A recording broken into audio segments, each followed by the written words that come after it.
कर्तव्य क्या है का तत्व समझने के लिए ये जान लेना आवश्यक है कि कर्तव्य क्या है। यदि मुझे कोई काम करना है तो पहले मुझे ये जान लेना चाहिए कि वो मेरा कर्तव्य है और तभी मैं उसे कर सकता हूँ। विभिन्न जातियों में, विभिन्न देशों में इस कर्तव्य के संबंध में भिन्न भिन्न धारणाएं हैं। एक मुसलमान कहता है कि जो कुछ कुरान शरीफ में लिखा है वही मेरा कर्तव्य है। इसी प्रकार एक हिंदू कहता है कि जो कुछ मेरे वेदों में लिखा है वही मेरा कर्तव्य है। फिर एक ईसाई की दृष्टि में जो कुछ उसकी बाइबल में लिखा है वही उसका कर्तव्य है। इससे हमें स्पष्ट दिख पड़ता है कि जीवन में अवस्था, काल एवं जाति के भेद से कर्तव्य के संबंध में धारणाएं भी बहुविध होती हैं। अन्यान्य सार्वभौमिक भावसूचक शब्दों की तरह कर्तव्य शब्द की भी ठीक ठीक व्याख्या करना दुरूह है। व्यावहारिक जीवन में उसकी परिणति तथा उसके फलाफलों द्वारा ही हमें उसके संबंध में कुछ धारणा हो सकती है। जब हमारे सामने कुछ बातें घटती हैं तो हम सब लोगों में उस संबंध में एक विशेष रूप से कार्य करने की स्वाभाविक अथवा पूर्व संस्कारानुयायी प्रवृत्ति उदित हो जाती है और प्रवृत्ति के उदय होने पर मन उस घटना के संबंध में सोचने लगता है। कभी तो वो ये सोचता है कि इस प्रकार की अवस्था में इसी तरह कार्य करना उचित है, फिर किसी दूसरे समय उसी प्रकार की अवस्था होने पर भी पूर्वोक्त रूप से कार्य करना अनुचित प्रतीत होता है। कर्तव्य के संबंध में सर्वत्र साधारण धारणा यही देखी जाती है कि सत्पुरुष गण अपने विवेक के आदेशानुसार कर्म किया करते हैं, परंतु वो क्या है जिसे एक कर्म कर्तव्य बन जाता है। जीने मरने की समस्या के समय एक ईसाई के सामने गौ मांस का एक टुकड़ा रहने पर भी यदि वो अपने प्राण रक्षा के लिए उसे नहीं खाता अथवा किसी दूसरे मनुष्य के प्राण बचाने के लिए वो मांस नहीं दे देता, तो उसे निश्चय ही ऐसा लगेगा कि उसने अपना कर्तव्य नहीं किया।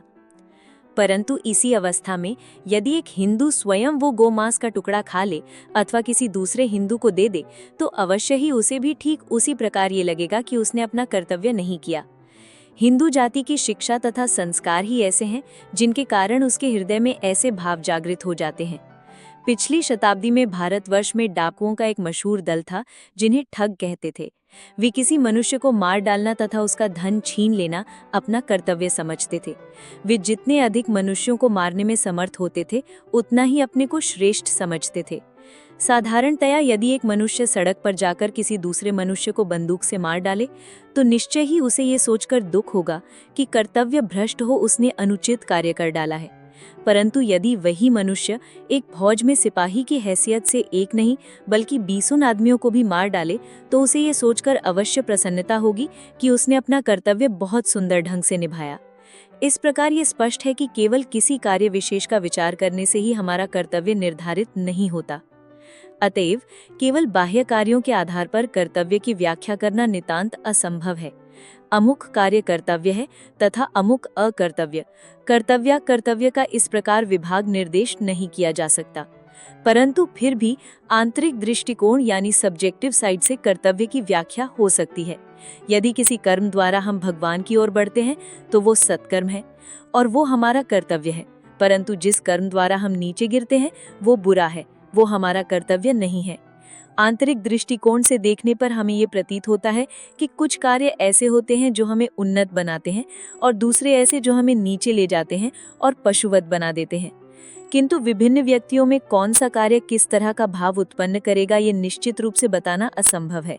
सभी युगों में समस्त संप्रदायों और देशों के मनुष्यों द्वारा मान्य यदि कर्तव्य का कोई एक सार्वभौमिक भाव रहा है तो वो है परोपकारः पुण्याय पापाय परपीड़नम, अर्थात परोपकार ही पुण्य है और दूसरों को दुख पहुंचाना ही पाप है। श्रीमद् भगवत गीता में जन्मगत तथा अवस्थागत कर्तव्यों का बारंबार वर्णन है। जीवन के विभिन्न कर्तव्यों के प्रति मनुष्य का जो मानसिक और नैतिक दृष्टिकोण रहता है वो अनेक अंशों में उसके जन्म और उसकी अवस्था द्वारा नियमित होता है। इसीलिए अपनी सामाजिक अवस्था के अनुरूप एवं हृदय और मन को उन्नत बनाने वाले कार्य करना ही हमारा कर्तव्य है। परंतु ये विशेष रूप से ध्यान रखना चाहिए कि सभी देश और समाज में एक ही प्रकार के आदर्श एवं कर्तव्य प्रचलित हैं। इस विषय में हमारी अज्ञानता ही एक जाति की दूसरी के प्रति घृणा का मुख्य कारण है। एक अमेरिका निवासी समझता है कि उसके देश की प्रथाएं ही सर्वोत्कृष्ट हैं, अतएव जो कोई उसकी प्रथाओं के अनुसार बर्ताव नहीं करता वो दुष्ट है। इसी प्रकार एक हिंदू सोचता है कि उसी के रस्म रिवाज संसार भर में ठीक और सर्वोत्तम है और जो उनका पालन नहीं करता वो महादुष्ट है। हम सहज ही इस भ्रम में पड़ जाते हैं और ऐसा होना बहुत स्वाभाविक भी है। परंतु ये बहुत अहितकर है। संसार में परस्पर के प्रति सहानुभूति के अभाव और पारस्परिक घृणा का ये प्रधान कारण है। मुझे स्मरण है जब मैं इस देश में आया और जब मैं शिकागो प्रदर्शनी में से जा रहा था तो किसी आदमी ने पीछे से मेरा साफा खींच लिया। मैंने पीछे घूमकर देखा तो अच्छे कपड़े पहने हुए एक सज्जन दिखाई पड़े। मैंने उनसे बातचीत की और जब उन्हें ये मालूम हुआ कि मैं अंग्रेजी भी जानता हूँ तो वो बहुत शर्मिंदा हुए। इसी प्रकार उसी सम्मेलन में एक दूसरे अवसर पर एक मनुष्य ने मुझे धक्का दे दिया। पीछे घूमकर जब मैंने उससे कारण पूछा तो वो भी बहुत लज्जित हो गया और हकलाकर मुझसे माफी मांगते हुए कहने लगा, आप ऐसी पोशाक क्यों पहनते हैं? इन लोगों की सहानुभूति बस अपनी ही भाषा और वेशभूषा तक ही सीमित थी। शक्तिशाली जातियां कमजोर जातियों पर जो अत्याचार करती हैं, उसका अधिकांश इसी दुर्भावना के कारण होता है। मानव मात्र के प्रति मानव का जो बंधु भाव रहता है, उसको ये सोख लेता है। संभव है वो मनुष्य जिसने मेरी पोशाक के बारे में पूछा था तथा जो मेरे साथ मेरी पोशाक के कारण ही दुर्व्यवहार करना चाहता था, एक भला आदमी रहा हो, संतान वत्सल पिता और एक सभ्य नागरिक रहा हो, परंतु उसकी स्वाभाविक सहृदयता का अंत बस उसी समय हो गया जब उसने मुझ जैसे एक व्यक्ति को दूसरे वेश में देखा। सभी देशों में विदेशियों को अनेक अत्याचार सहने पड़ते हैं क्योंकि वे ये नहीं जानते कि परदेश में अपने को कैसे बचाएं, और इस प्रकार वे उन देशवासियों के प्रति अपने देश में भूल धारणाएं साथ ले जाते हैं। मल्लाह, सिपाही और व्यापारी दूसरे देशों में ऐसे अद्भुत व्यवहार किया करते हैं जैसा अपने देश में करना वे स्वप्न में भी नहीं सोच सकेंगे। शायद यही कारण है कि चीनी लोग यूरोप और अमेरिका निवासियों को विदेशी भूत कहा करते हैं, पर यदि उन्हें पश्चिमी देश की सज्जनता तथा उसकी नम्रता का भी अनुभव हुआ होता तो वे शायद ऐसा न कहते। अतएव हमें जो एक बात विशेष रूप से ध्यान में रखनी चाहिए वो ये है कि हम दूसरे के कर्तव्यों को उसी की दृष्टि से देखें, दूसरों के रीति रिवाजों को अपने रीति रिवाज के मापदंड से न जांचें। ये हमें विशेष रूप से जान लेना चाहिए कि हमारी धारणा के अनुसार सारा संसार नहीं चल सकता, हमें ही सारे संसार के साथ मिलजुल कर चलना होगा। सारा संसार कभी भी हमारे भाव के अनुकूल नहीं चल सकता। इस प्रकार हम देखते हैं कि देश काल पात्र के अनुसार हमारे कर्तव्य कितने बदल जाते हैं, और सबसे श्रेष्ठ कर्म तो ये है कि जिस विशिष्ट समय पर हमारा जो कर्तव्य हो उसी को हम भली भांति निभाएं। पहले तो हमें जन्म से प्राप्त कर्तव्य को करना चाहिए और उसे कर चुकने के बाद समाज जीवन में हमारे पद के अनुसार जो कर्तव्य हो उसे संपन्न करना चाहिए। प्रत्येक व्यक्ति जीवन में किसी न किसी अवस्था में अवस्थित है, उसके लिए पहले उसी अवस्थानुयायी कर्म करना आवश्यक है।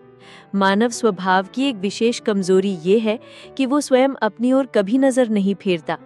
वो तो सोचता है कि मैं भी राजा के सिंहासन पर बैठने के योग्य हूँ, और यदि मान लिया जाए कि वो है भी तो सबसे पहले उसे ये दिखा देना चाहिए कि वो अपने वर्तमान पद का कर्तव्य भली भांति कर चुका है। ऐसा होने पर तब उसके सामने उच्चतर कर्तव्य आएंगे। जब संसार में हम लगन से काम शुरू करते हैं तो प्रकृति हमें चारों ओर से धक्के देने लगती है और शीघ्र ही हमें इस योग्य बना देती है कि हम अपना वास्तविक पद निर्धारित कर सके। जो जिस कार्य के उपयुक्त नहीं है वो दीर्घ काल तक उस पद में रहकर सबको संतुष्ट नहीं कर सकता। अतएव प्रकृति हमारे लिए जिस कर्तव्य का विधान करती है उसका विरोध करना व्यर्थ है। यदि कोई मनुष्य छोटा कार्य करे तो उसी कारण वो छोटा नहीं कहा जा सकता। कर्तव्य के केवल ऊपरी रूप से ही मनुष्य की उच्चता या नीचता का निर्णय करना उचित नहीं। देखना तो ये चाहिए कि वो अपना कर्तव्य किस भाव से करता है। बाद में हम देखेंगे कि कर्तव्य की ये धारणा भी परिवर्तित हो जाती है, और ये भी देखेंगे कि सबसे श्रेष्ठ कार्य तो तभी होता है जब उसके पीछे किसी प्रकार स्वार्थ की प्रेरणा न हो। फिर भी ये स्मरण रखना चाहिए कि कर्तव्य ज्ञान से किया हुआ कर्म ही हमें कर्तव्य ज्ञान से अतीत कर्म की ओर ले जाता है, और तब कर्म उपासना में परिणत हो जाता है।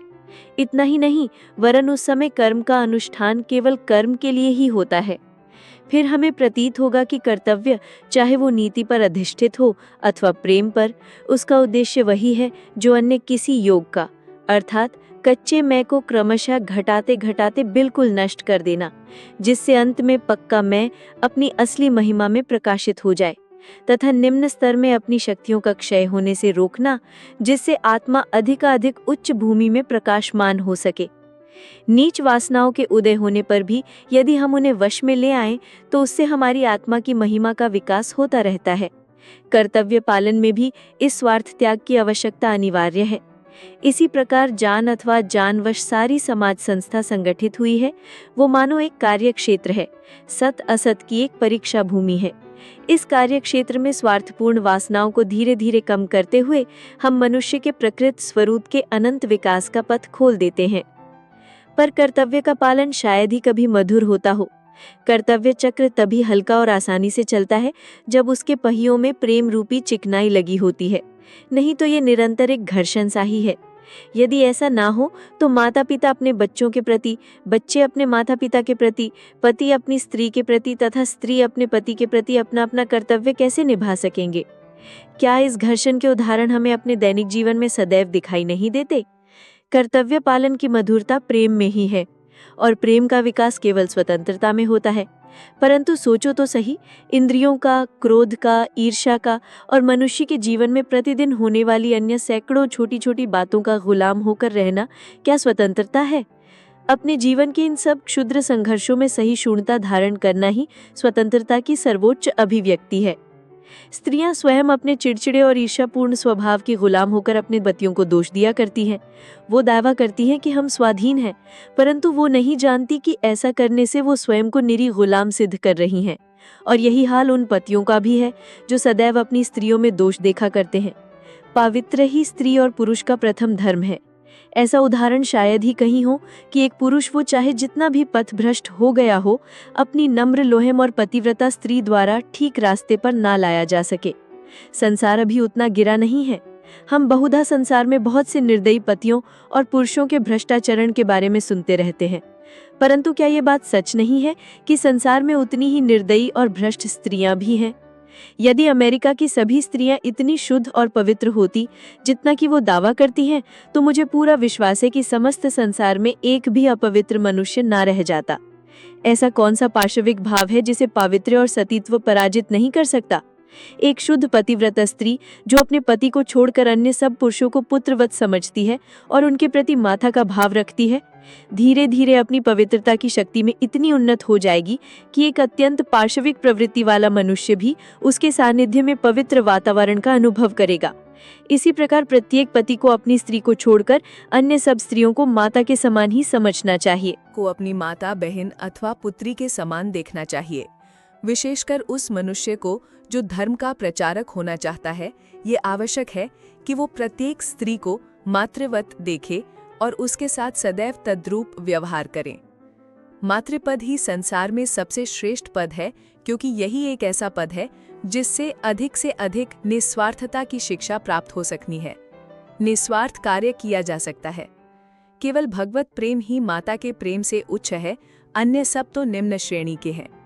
माता का कर्तव्य है कि पहले वो अपने बच्चों का सोचे और फिर अपना, परंतु उसके बजाय यदि माता पिता सर्वदा पहले अपने ही बारे में सोचें तो फल ये होगा कि उनमें तथा उनके बच्चों में वही संबंध स्थापित हो जाएगा जो चिड़ियों तथा उनके बच्चों में होता है। चिड़ियों के बच्चे जब उड़ने योग्य हो जाते हैं तो अपने माँ बाप को पहचानते तक नहीं। वास्तव में वो पुरुष धन्य है जो स्त्री को ईश्वर के मातृभाव की प्रतिमूर्ति समझता है, और वो स्त्री भी धन्य है जो पुरुष को ईश्वर के पितृभाव की प्रतिमूर्ति मानती है, तथा वे बच्चे भी धन्य हैं जो अपने माता पिता को भगवान का ही रूप मानते हैं। हमारी उन्नति का एकमात्र उपाय ये है कि हम पहले वो कर्तव्य करें जो हमारे हाथ में है, और इस प्रकार धीरे धीरे शक्ति संचय करते हुए क्रमशः हम सर्वोच्च अवस्था को प्राप्त कर सकते हैं। किसी भी कर्तव्य को घृणा की दृष्टि से नहीं देखना चाहिए। मैं पुनः कहता हूँ, जो व्यक्ति अपेक्षाकृत निम्न कार्य करता है वो किसी उच्चतर कार्य करने वाले की अपेक्षा निम्नतर श्रेणी का नहीं हो जाता। केवल मनुष्य के कर्तव्य का रूप देखकर उसकी उच्चता नीचता का विचार करने से नहीं बनेगा। देखना तो ये होगा कि वो उस कर्तव्य का पालन किस ढंग से करता है। कार्य करने की उसकी शक्ति और ढंग से ही उसकी जांच की जानी चाहिए। एक तरुण सन्यासी किसी वन में गया। वहां उसने दीर्घ काल तक ध्यान, भजन तथा योगाभ्यास किया। अनेक वर्षों की कठिन तपस्या के बाद एक दिन जब वो एक वृक्ष के नीचे बैठा था तो उसके ऊपर वृक्ष से कुछ सूखी पत्तियां आ गिरी। उसने ऊपर निगाह उठाई तो देखा कि एक कुआं और एक बगुला वृक्ष पर लड़ रहे हैं। ये देखकर सन्यासी को बहुत क्रोध आया। उसने कहा, ये क्या, तुम्हारा इतना साहस कि तुम ये सूखी पत्तियां मेरे सिर पर फेंको?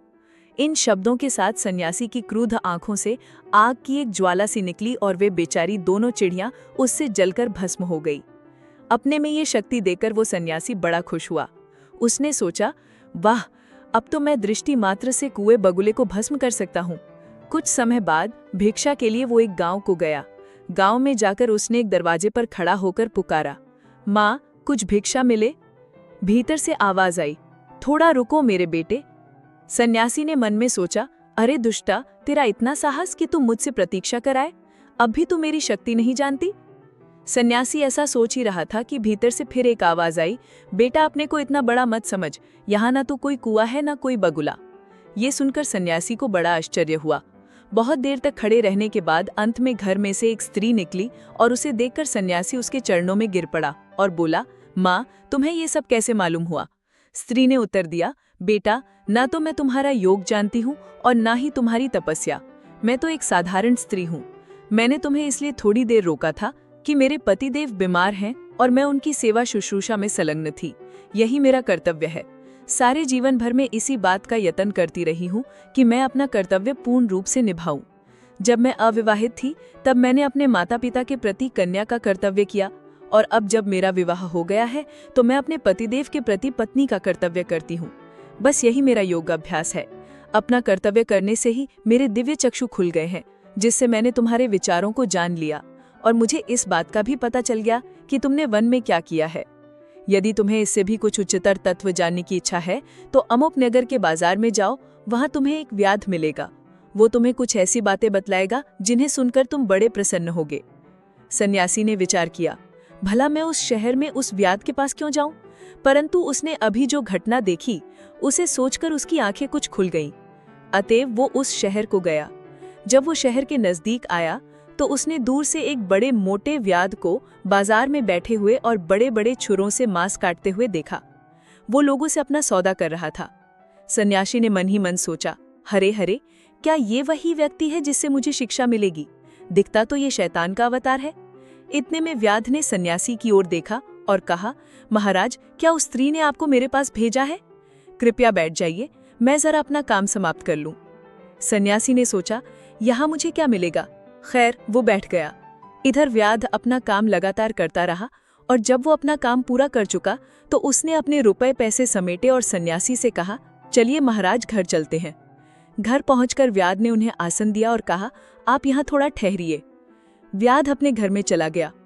उसने अपने बूढ़े माता पिता को स्नान कराया, उन्हें भोजन कराया और उन्हें प्रसन्न करने के लिए जो कुछ कर सकता था वो किया।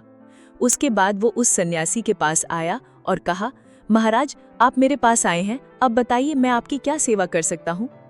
सन्यासी ने उससे आत्मा तथा परमात्मा संबंधी कुछ प्रश्न किए और उनके उत्तर में व्याध ने उसे जो उपदेश दिया वही महाभारत में व्याध गीता के नाम से प्रसिद्ध है। व्याध गीता में हमें वेदांत दर्शन की बहुत ऊंची बातें मिलती हैं। जब व्याध अपना उपदेश समाप्त कर चुका तो सन्यासी को बड़ा आश्चर्य हुआ और उसने कहा, फिर आप ऐसे क्यों रहते हैं? इतने ज्ञानी होते हुए भी आप व्याध क्यों हैं? इतना निंदित और कुत्सित कार्य क्यों करते हैं? व्याध ने उत्तर दिया, वत्स, कोई भी कर्तव्य निंदित नहीं है, कोई भी कर्तव्य अपवित्र नहीं है। मैं जन्म से ही इस परिस्थिति में हूँ, यही मेरा प्रारब्ध लब्ध कर्म है। बचपन से ही मैंने ये व्यापार सीखा है, परंतु इसमें मेरी आसक्ति नहीं है। कर्तव्य के नाते मैं इसे उत्तम रूप से किए जाता हूँ। मैं गृहस्थ के नाते अपना कर्तव्य करता हूँ और अपने माता पिता को प्रसन्न रखने के लिए जो कुछ मुझसे बन पड़ता है करता हूँ। न तो मैं तुम्हारा योग जानता हूँ और न मैं कभी सन्यासी ही हुआ। संसार छोड़कर मैं कभी वन में नहीं गया, परंतु फिर भी जो कुछ तुमने मुझसे सुना तथा देखा वह सब मुझे अनासक्त भाव से अपनी अवस्था के अनुरूप कर्तव्य का पालन करने से ही प्राप्त हुआ है। भारतवर्ष में एक बहुत बड़े महात्मा है। अपने जीवन में मैंने जितने बड़े बड़े महात्मा देखे उनमें से वे एक हैं। वे एक बड़े अद्भुत व्यक्ति हैं। कभी किसी को उपदेश नहीं देते। यदि तुम उनसे कोई प्रश्न पूछो भी तो भी वे उसका उत्तर नहीं देते। गुरु का पद ग्रहण करने में वे बड़े संकुचित होते हैं। यदि तुम उनसे आज एक प्रश्न पूछो और उसके बाद कुछ दिन प्रतीक्षा करो तो किसी दिन अपनी बातचीत में वे उस प्रश्न को उठाकर उस पर बड़ा सुंदर प्रकाश डालते हैं। उन्होंने मुझे एक बार कर्म का रहस्य बताया था। उन्होंने कहा, साधन और सिद्धि को एक रूप समझो, अर्थात साधना काल में साधन में ही मन प्राण अर्पण कर कार्य करो, क्योंकि उसकी चरम अवस्था का नाम ही सिद्धि है। जब तुम कोई कर्म करो तब अन्य किसी बात का विचार ही मत करो, उसे एक उपासना के, बड़ी से बड़ी उपासना के बतौर करो और उस समय तक के लिए उसमें अपना सारा तनमन लगा दो। यही बात हमने उपरोक्त कथा में भी देखी है। व्याध एवं वह स्त्री दोनों ने अपना अपना कर्तव्य बड़ी प्रसन्नता से तथा तन्मय होकर किया और उसका फल यह हुआ कि उन्हें दिव्य ज्ञान प्राप्त हुआ। इससे हमें यह स्पष्ट प्रतीत होता है कि जीवन की किसी भी अवस्था में कर्म फल में बिना आसक्ति रखे यदि कर्तव्य उचित रूप से किया जाए तो उससे हमें परम पद की प्राप्ति होती है। कर्म फल में आसक्ति रखने वाला व्यक्ति अपने भाग्य में आए हुए कर्तव्य पर भिन्न भिन्नाता है। अनासक्त पुरुष को सब कर्तव्य एक समान है। उसके लिए तो वे कर्तव्य स्वार्थपरता तथा इंद्रिय परायणता को नष्ट करके आत्मा को मुक्त कर देने के लिए शक्तिशाली साधन है। हम अपने कर्तव्य पर जो भिन्न भिन्नाते हैं उसका कारण यह है कि हम सब अपने को बहुत समझते हैं और अपने को बहुत योग्य समझा करते हैं, यद्यपि हम वैसे हैं नहीं। प्रकृति ही सदैव कड़े नियम से हमारे कर्म के अनुसार उचित कर्म फल का विधान करती है। इसमें तनिक भी हेरफेर नहीं हो सकता और इसलिए अपनी ओर से चाहे हम किसी कर्तव्य को स्वीकार करने के लिए भले ही अनिच्छुक हों, फिर भी वास्तव में हमारे कर्म फल के अनुसार ही हमारे कर्तव्य निर्दिष्ट होंगे। स्पर्धा से ईर्ष्या उत्पन्न होती है और उससे हृदय की कोमलता नष्ट हो जाती है। असंतुष्ट तथा तकरारी पुरुष के लिए सभी कर्तव्य नीरस होते हैं। उसे तो कभी भी किसी चीज से संतोष नहीं होता और फलस्वरूप उसका जीवन दूभर हो उठना और असफल हो जाना स्वाभाविक है। हमें चाहिए कि हम काम करते रहें, जो कुछ भी हमारा कर्तव्य हो उसे करते रहें, अपना कंधा सदैव काम से भिड़ाए रखें और तभी हमारा पथ ज्ञानालोक से आलोकित हो जाएगा। परोपकार में हमारा ही उपकार है।